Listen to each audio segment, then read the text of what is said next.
I'd like to share my personal journey about my daughter's experience with flathead. Now, she was born with the perfectly round head, had no issues. I've noticed flattening in her head about a month in. Now, my daughter had a hard time sleeping on her side, and she would not do any tummy time. So she continually slept on her back, and she was also put in a lot of different containers like swings, bassinets, things like that. So, or if she had to go for long car rides, and she would sit in the baby carrier for extended period of time. I've used things like those pillows for flathead that has a hole in the center. That didn't seem to help at all, so I discontinued it because of the fear of, blocking the air passage. About 4 months in, I started to research and inquire about getting her head fixed. So, seeing a pediatrician, getting a referral to see a orthotic clinic that would make her helmet, and that process took a very long time. Now, the place that I went to had a long wait list, and they didn't see infants until they were at least 5 to 6 months. So we got an assessment, and she was diagnosed with not plagiocephaly, but the brachycephaly. So where her head was pretty wide at the top part, and it kind of sloped down a bit. And there was definitely flattening in the back. Now you can see here, this is an image that they had taken. So that's what her head shape had looked like. And we did the second scan. We ended up ordering the helmet. It took about 2 weeks to get. And now this is what the helmet looks like. It's custom to her head. It's a little bit difficult to put on, but I'm gonna give you a tour so you can see what it looks like. And then there are holes in the back for ventilation. I request to have additional holes added in, as my infant typically tends to sweat a lot. We actually do have 2 different types of helmets that they offer at the clinic. The clinician mentioned that there is another version that's mainly made in Europe, and they've been using it for quite some time. It's basically a 3D printing helmet, which initially I'd like to consider. I thought it would be better because it's a much lightweight than the traditional helmet. And this one here is actually by STARband. Now, it also had more ventilations on the sides and the front. And I believe also the side portion to take out so this one here is Velcro, right? So you would just take out the Velcro, versus the other one, they actually had a clip. So it's like a little latch that you can take out, which I personally think it would be much easier. If I had to redo everything again, I would actually choose that. But they did mention, the clinician mentioned that for severe situations like my daughter, they don't recommend that 3D printing because it's not going to make much of an improvement, versus this one here has foam lining, and this is just soft foam here, so they can actually carve it and do a couple adjustments over the course of the next couple of weeks. So I believe this is supposed to be on for 3 months. It really depends on each infant's head shape and their developmental growth. I'm going to just document progress over the next couple of weeks.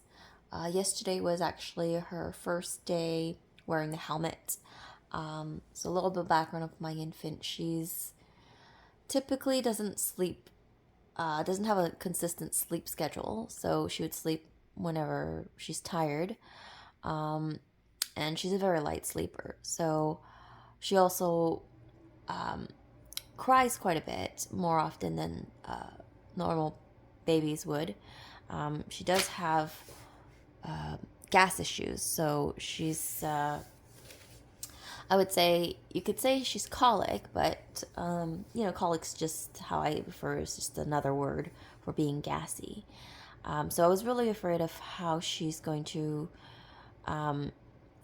react and behave with the helmet on, because she doesn't like anything on her head, or doesn't like to be touched on her head. She's just very sensitive to touch. Now, first time she tried on the helmet at the clinic, she obviously had cried. I let her touch and feel the helmet and play around with it, kind of get familiarized with it to get comfortable. And then when we went home to try it on ourselves, she actually surprisingly did fairly well. We have to distract her and have positive reinforcement, so she can associate wearing the helmet is good. Mommy and daddy is very happy with that. Now it's a little challenging to put on. And I believe if you were to get the other model, which is the 3D printing, that would have been so much more easier to take in and out. So you can see there's the Velcro. So this mark here is done by the clinician just to remind us that that's where we should actually tighten it up to. Now, as her head grows over the course of the next couple of weeks and months, then that line's going to change, and this slot here will be a lot bigger and wider. So this right now is on the smallest mold. Now, to remove it, you have to put your hands here, and you don't want to put it like that on the inside, because then your hands would be blocking her head. Now you just have to open it up like this. Now again, it is flexible, but it's quite hard to open up.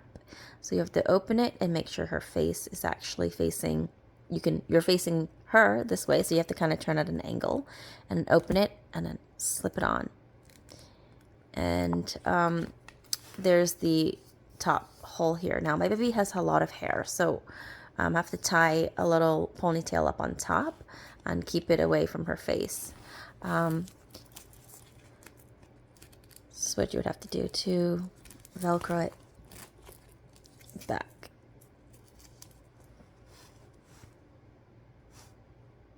So what we did for the first day, we were on a schedule. They actually provide you a schedule, and they let you know how you should actually wear it. First day, it's 1 hour on, so wearing the helmet 1 hour, then taking it off 1 hour to rest.